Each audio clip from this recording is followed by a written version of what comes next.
Conta la veu popular que la llegenda de Sant Jordi, el drac i la princesa s'esdevingué a la vila de Montblanc. El drac era el més poderós dels dracs, ja que podia moure's pel cel, per la terra i per l'aigua. I la princesa era la més princesa de totes, car era la mateixa filla del rei. El terror que el drac imposava era terrible.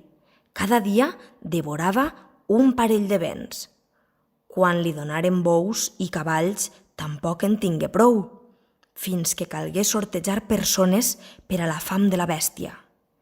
I el rei, que era el més rei i que vivia a la vila, va posar-hi la seva família en el sorteig i de l'olla va sortir el nom de la princesa.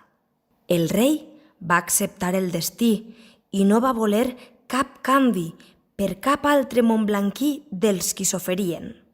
Vestida de blanc, la princesa va anar al sacrifici. I va sorgir un jove cavaller, armat de cap a peus, cavalcant un destrer blanc per tal de deslliurar-la. Era vell, com el sol, i era foraster, i es deia Jordi, i embestia amb fúria el drac que venia per la princesa, i el va deixar estamordit, confós de tot i rebatut. Aleshores, ell, amb el cordó de la cintura d'ella, lligà el drac, tot amansit, que ja el seguia com una ovella. Després, amb un cop de llança, rematà el drac.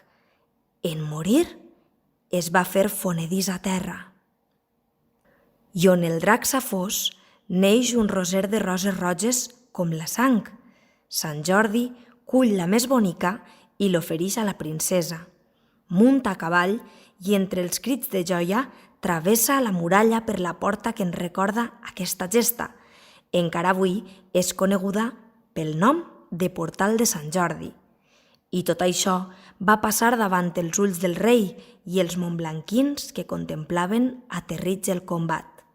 I per això van triar Sant Jordi com a patró de la vila i anys i panys, fins que temps a venir se n'oblidaren. Extracte del llibre Les tradicions religioses de Catalunya, Sant Jordi i el drac dels 4 elements, d'Anna de Valldaura.